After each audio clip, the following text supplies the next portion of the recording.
I think I have no life balance. No. I just constantly work. I don't sleep. You have to be more funny. You have to be whoever you are, right? If you're the comedian, you have to be more funny. If you are the diva, then you just have to be the diva, and own your story, own your identity. I just had to be more Latina, right? I think for me, the biggest challenge since winning MasterChef has been taking it from just winning to making sure that my cookbook goes on to become a bestseller. I took a lot of the money that I won from the $250,000, which is the prize, and reinvested that into making sure that my cookbook was successful.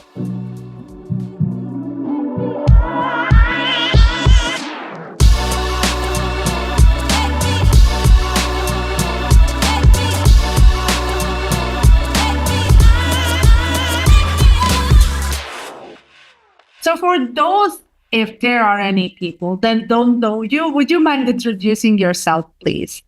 Of course. I am Chef Claudia Sandoval. I am the winner of MasterChef Season 6. I'm a judge on a show called MasterChef Latinos and on Spanish language television.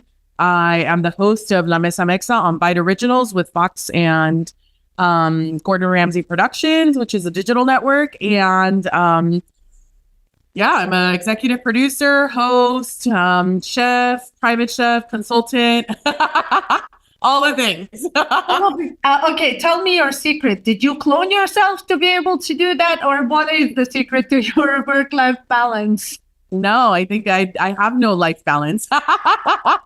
No. I just constantly work. I don't sleep. Are you a vampire? I'm a vampire. Just kidding. No. I knew it. Okay, you look gorgeous like a vampire, so I would buy it. Thank you.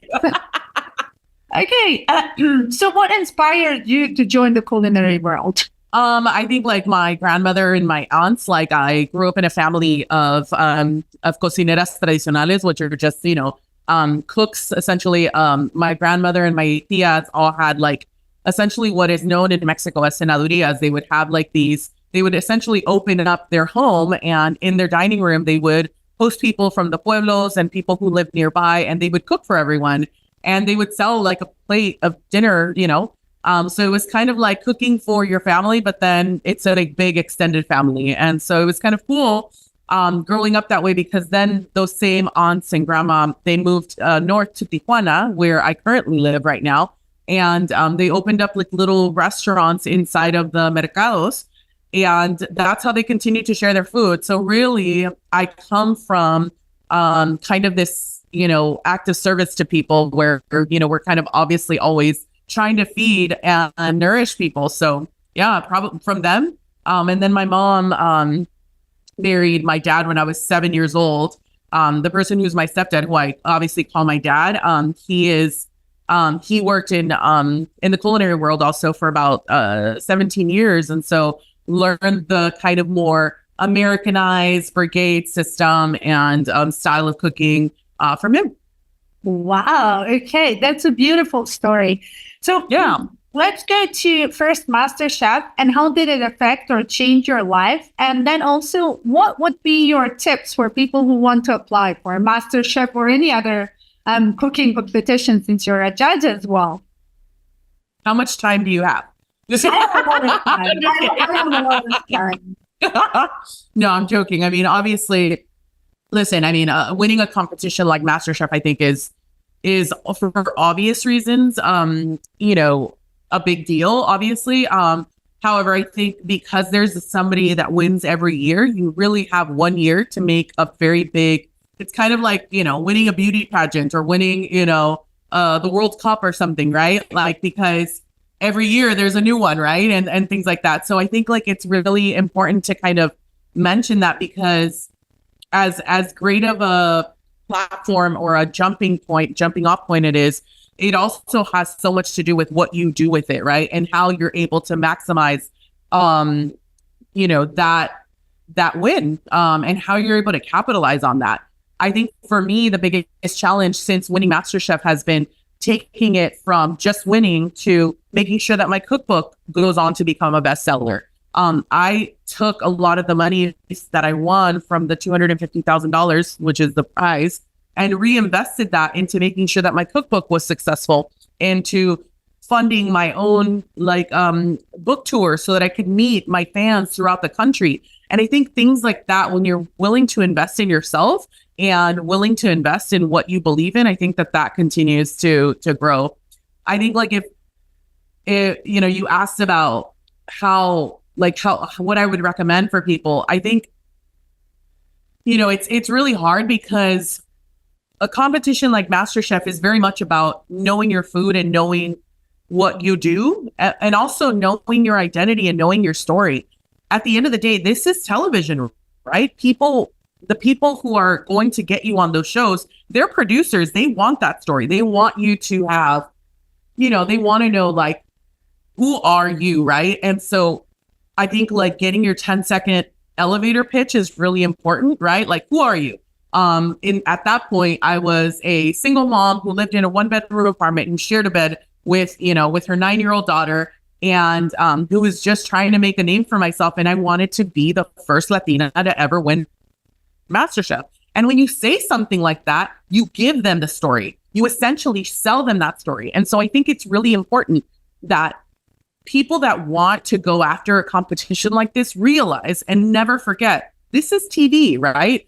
Not that you have to act, not that you have to try to be something that you're not. On the contrary, you almost have to be more authentically yourself. You have to be more funny. You have to be whoever you are, right? If you're the comedian, you have to be more funny. If you are the diva, then you just have to be the diva, and own your story, own your identity. I just had to be more Latina, right? And so I think that when people realize that, they're more successful. I remember being in the competition and thinking to myself, oh, you don't want me to show you how I cook French food. You want me to show you how I cook Mexican food. Because at the end of the day, I was the Mexican Latina in that competition. So you wanted me to show you kind of my Mexican take on a cupcake, on a cake, right? Which is why I made a tres leches 3-tiered cake, right? And so that's how you shine, right? You continue to use that story. And then also just a lot of practice. I spent the 3 months after my audition practicing and watching all of the past seasons and looking to what were the contestants saying? How were they presenting their dishes? What was successful? Why were others not successful?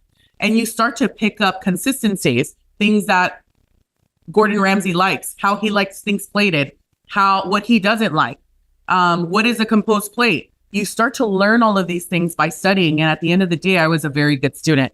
And I think the last and probably more important piece of advice is just going in there knowing that you know nothing, right? Because if you go in there with a big ego about well, I know how to cook this and I know how to cook that, well, guess what? You're never going to be open to learning better techniques, better things, ingredients, because there's always, especially in food and especially with different cultures, there's always something new to learn.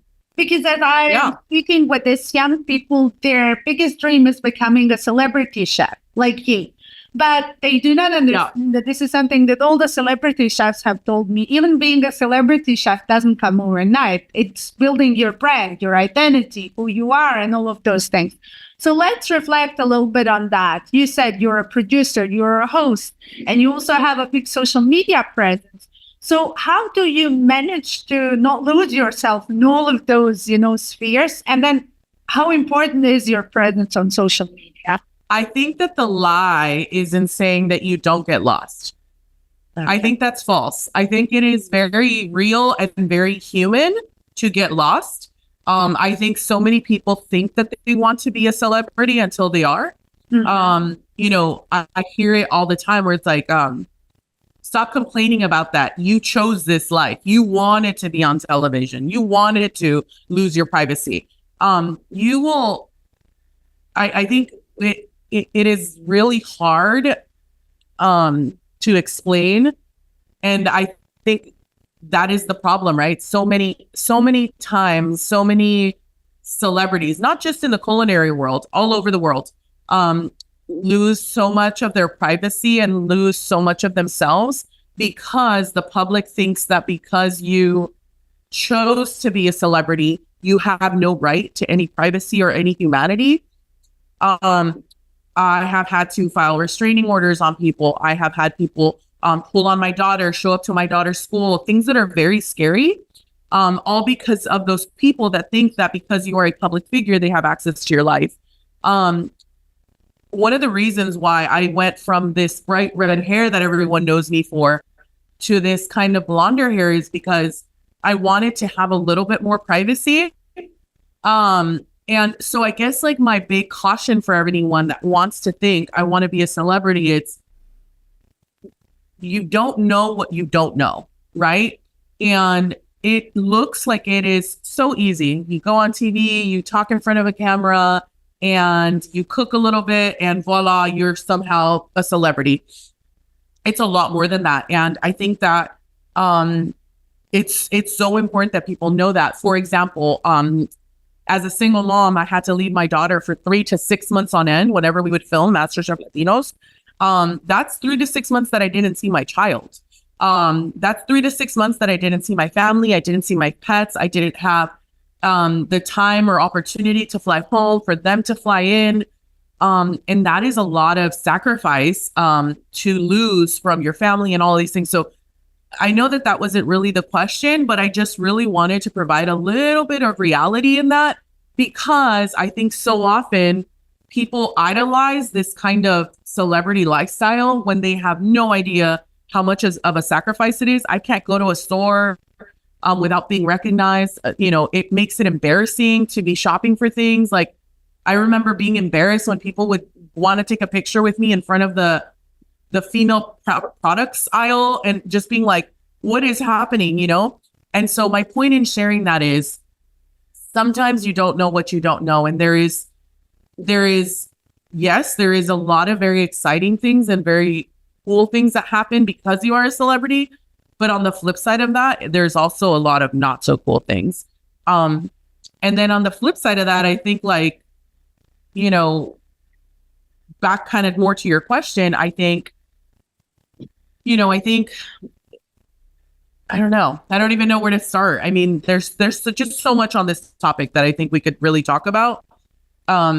I think it's like, it's really cool. And I think it's like one of my favorite things to be able to now be on the other side where I'm not in front of the camera, but just know there's so much work that goes behind that, right? I think one of my biggest talents is always being a student. It's not being Claudia Sandoval. It's not the way that I cook. It's in every experience that I am on set. I'm paying attention to where the cameras are, how they're doing it, what the assistant director is doing, what the director is speaking over just everything, from positioning, from how people are talking, from where the lights are coming in from, and all of those things. And when you think that way, you think in a different way, right? I'm not just there to be Claudia Sandoval in front of, a talking bobblehead in front of the camera.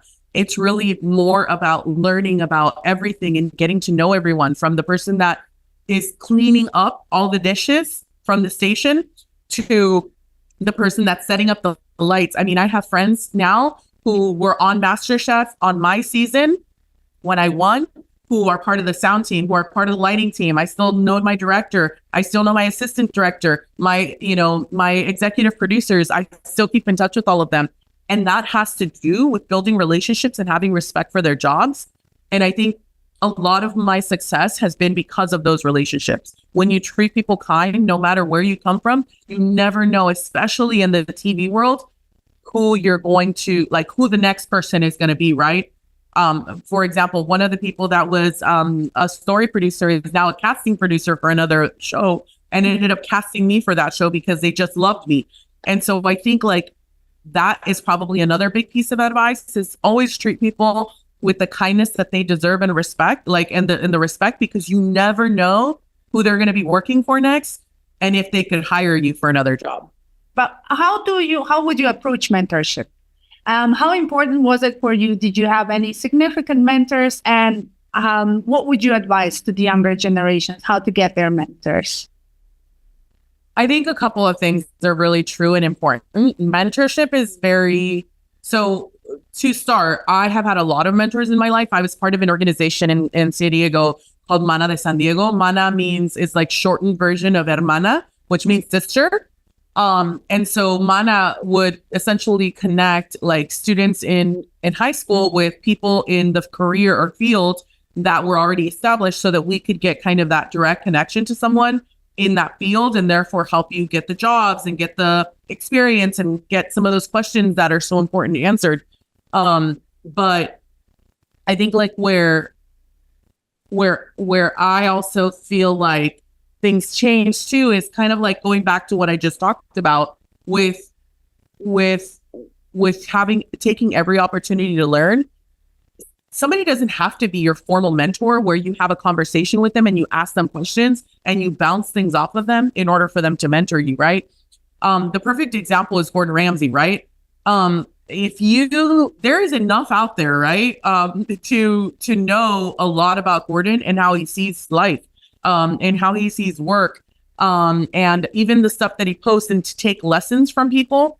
So I think like, if you have somebody that you really wish they were your mentor, if you just kind of start following and really start paying attention and really start taking lessons from what they share, I think anyone can be your mentor, right? But if you're talking about more formal mentorships, I mean, I've had many of them across my life, both formal and informal.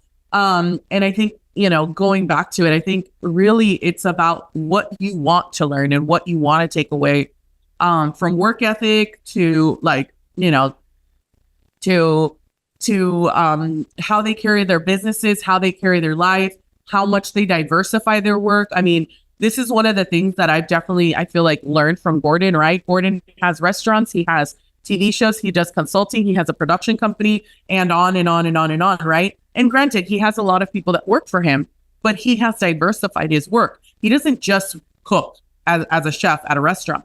And I think more and more nowadays, especially with the plight of social media, you're starting to see that you don't have to pigeonhole yourself. So for example, if you are a person that just came out of culinary school, the way that you should be thinking about your job is, for example, how do I diversify my work? Can I be a food stylist, right? I can do that with some of my plating experience. I can be a ghostwriter for a podcast or a recipe website, right? Or a bite or a tasty, or you get the point. You can write recipes. You can write a cookbook. You can, and I could keep going. You could open up a private catering, job. You could learn about digital marketing, and you could create digital ads for chefs. You could create reels for chefs, right? You could and the world continues to just be your oyster. So I think that like when you think of things in such a way that you start to take little bits from every single one of your mentors, you start to shape what you are going to be.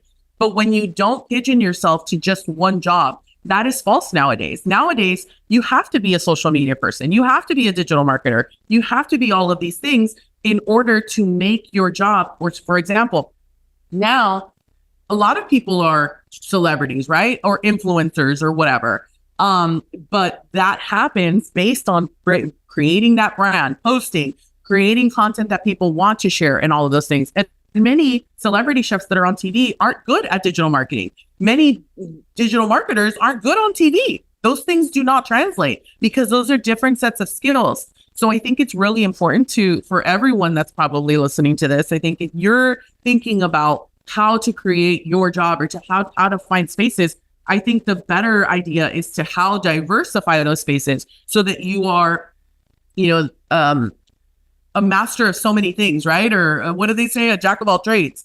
Because nowadays you almost have to be. That's correct. Unfortunately or fortunately for us, because it has both its plus sides and negative sides. But yeah, I understand that concept. So let me ask you, what would be qualities that you would look for in your staff, people that are going to work with you? I think the biggest things that I look for with people that I work with are, and they're probably not the traditional ones, right? Obviously, we all want people. I think it doesn't make sense to mention the things that are obvious. I want you to show up on time. I want you to show up for work every day. Those are basics and those are standards. If you're not doing that, then you probably shouldn't be working for someone. Find a way to work for yourself, right? So if you can't show up on time and you can't show up every day to work, then you should not be working for someone. I think on the flip side, what I look for with people are things that set them apart. So for me, I look for people that are creative. That is not something that you would usually expect from people in the culinary industry, but I consider myself more a creative than I do a culinary professional. I am talented in the culinary arts, but my businesses require creativity because we're not creating food that, your grandma cooked. We're creating food that is really pushing the boundary of food. And then on top of that, I need you to be creative with social media and all of those things and have an eye that is more artistic and that is more creative. One, I choose creativity.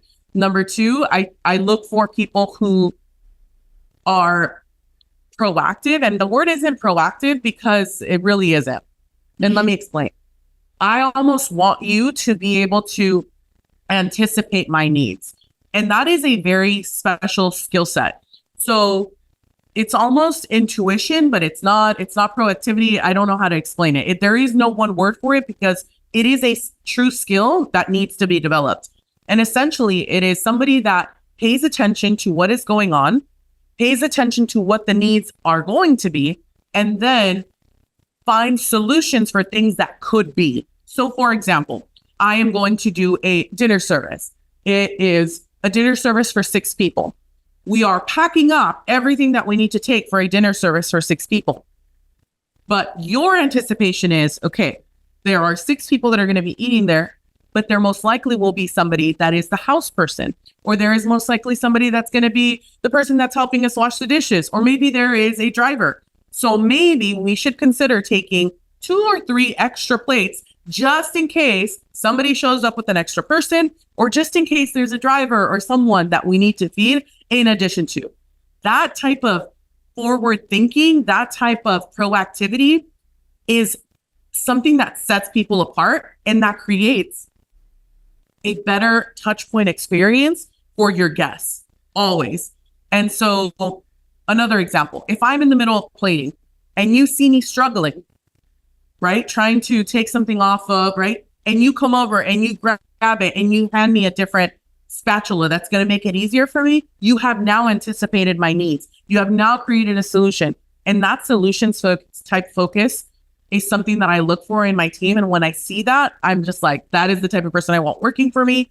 And then I just keep hiring them back and hiring them back and hiring them back if it's a special event, or if it's a person that shows that type of skill set, like they're going to be with me forever. And the people that work with me have been with me forever. I think Fabrizio, one of my right hand, he's been with me for, I think, 8 years now.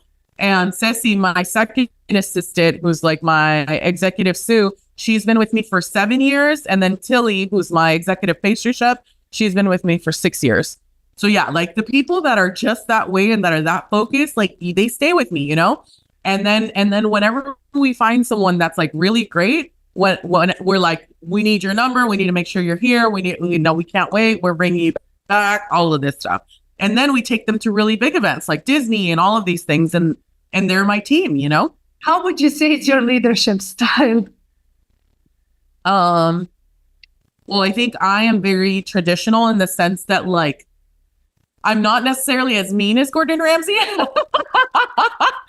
Because I wouldn't say I'm mean. I'm just very direct. I think a lot, especially in a kitchen, I think you need to be very clear and very straight to the point. We cannot waste time. Every second lost is a second that food is getting cold and that it's not on the table, right? So I think in the kitchen, it's very matter of fact. I think with TV shows, I'm still matter of fact, but I'm a lot more creative. And I work very quickly. I think that that's definitely something that a lot of people are not used to. I'm just a very like efficient person, and I believe in efficiencies. And so, and I come very prepared to meetings. So that's really hard for people sometimes. Sometimes people use meetings as an opportunity to talk. And I'm like, no, I have a list and we've done this and this is what we're going to do. And this is what we're going to talk about. And once we're done with this list, we move on to the next time. And if you have something that you needed to cover, then you need to add it to the list. So I'm I waste no time. So I think like I'm very organized. My life is very disorganized. My room is a mess. Like my kitchen's always a mess at home. But at work, I am super, super organized, and I am super cross my T's and dot my I's, and very, very organized. Like I don't like surprises. I'm very, very like hyper focused and perfectionist. So yeah, but but see, in the same way, like I feel like I don't work well for others, which is why I'm the one doing the hiring. I don't work well for others because I believe that my way of doing things is the correct way of doing things, right? And so therefore, like, and that's usually the way that it is, right? Leaders are the ones that are able to, create standardizations of system that others can follow, right? That is very difficult for other people to do. There's a lot of, so that's why I'm saying, like, if you are a person that cannot work for others, then you probably need to find a way to work for yourself. Wow. Okay. And my problem is I usually come up with ideas, and more people are like, well, this is the way we've always done it. You could not tell me something that would make me more angry than that is the way we've always done it. I'm like, why would you not want to do it better? And that's why I don't work for the county of San Diego anymore. I loved working for the county, but working for government sometimes means that you just kind of have to do it the way it's always been done. And I can't work like that. I want to come up with more creative, more efficient ways of doing business. And that's what I thrive on. What is the one thing you wish you knew before you joined the culinary industry? I wish somebody would have told me to protect myself. And let me explain. It's not like protect myself physically or anything like that, because I've been fortunate not to have to worry about that. I think as tough and as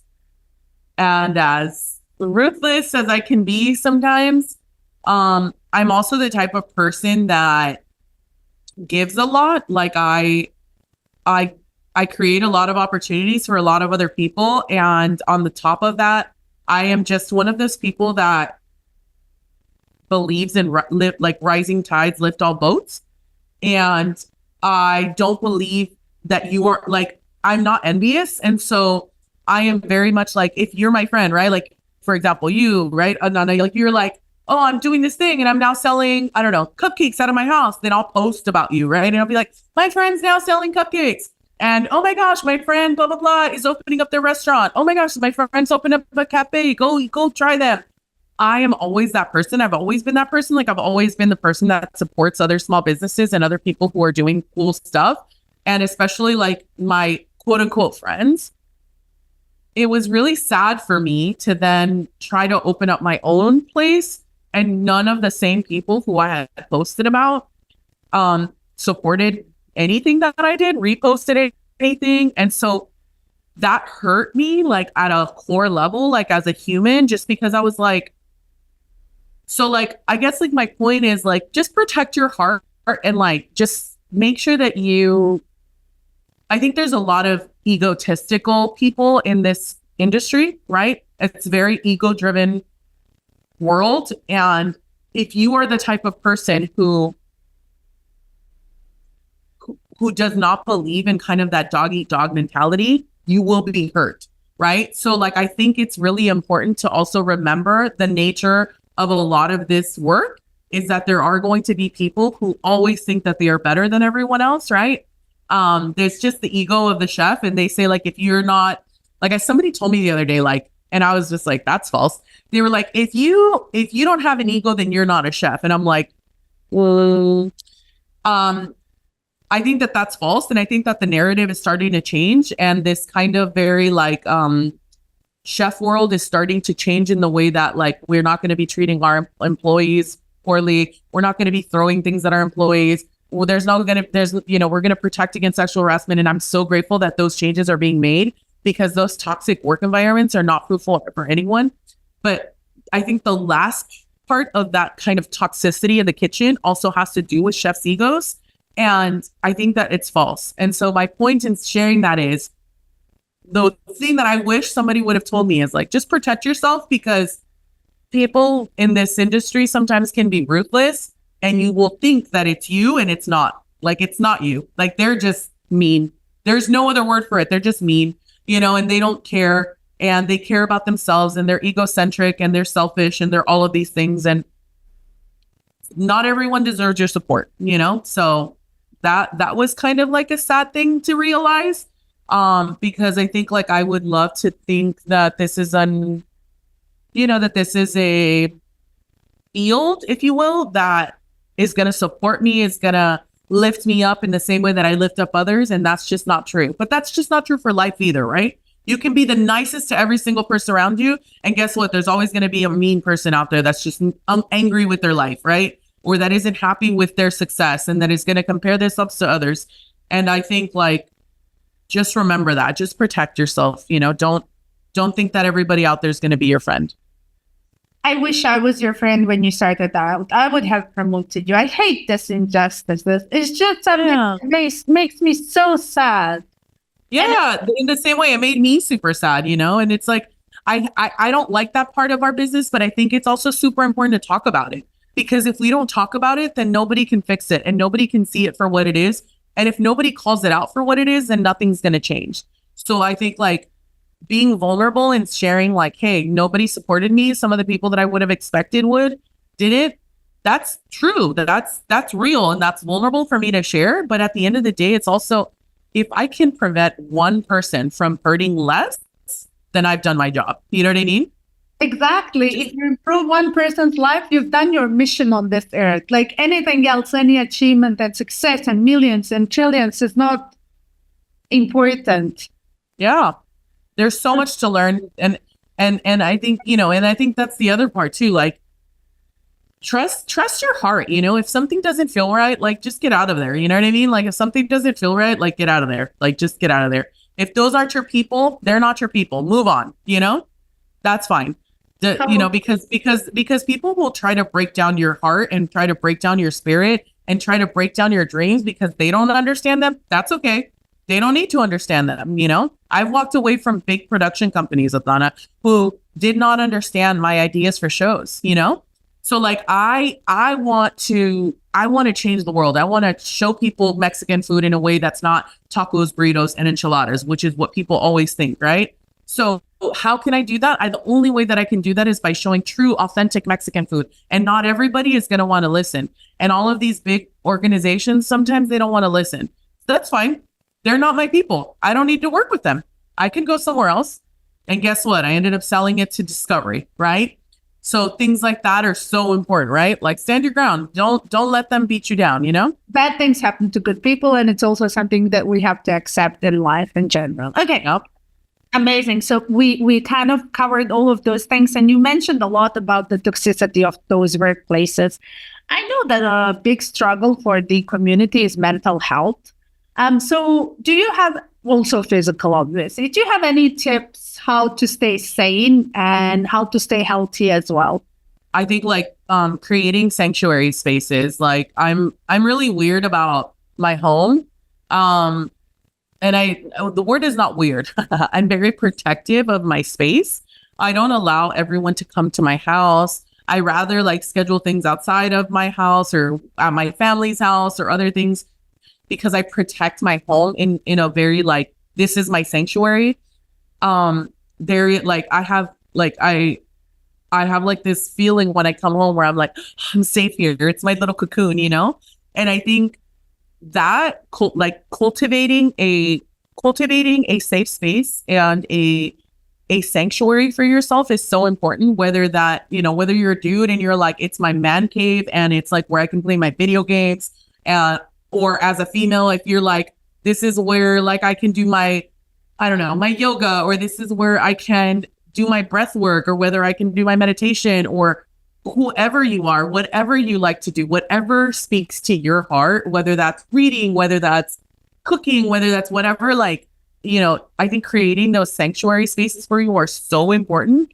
Like for me, it's like definitely like my living room, kitchen, like dining room area. Like I love this area. I spent the money to make it look like what I want. I have plants in here, I know it sounds silly, but it's like having a space where you can retreat to, be yourself, be safe, and know that like you have somewhere to go to is so important, because at the end of the day, all of those toxic friends, all of those toxic coworkers, all of those people, they go away, right? But when you come home, right, whether that's like investing in a really good mattress for yourself, like when was the last time you invested in a really good bed? Because you spend, how many hours, 8 to 10 hours in your bed, like 1/3 of your life, right? Almost 1/2 of your life is spent in that bed, right? Like how much are you investing in your sleep? I mean, those small things are things that as humans, we sometimes don't even talk about. Not even just in this industry, right? But I think like creating those safe spaces where you can come home and you can just relax and not think about work, about social media, about the requirements of the world. My God, like game changer, right? And if you have kids, your bedroom, my gosh, like find a space where you can close the door and be like, mommy needs an hour. Mommy needs 10 minutes. Mommy needs, daddy needs time away from everyone. Give me a minute. I can close my door and just relax, and watch TV for an hour or decompress. I think those things are so important because then you create spaces where you don't have to drink, where you don't have to go eat, where you don't have to do all of these things that can be toxic and awful for you or that you can binge on, because people will turn to those things and there's no need. Find spaces where you can create that amazing space to just relax and decompress by yourself. Man, to me, that's like the best.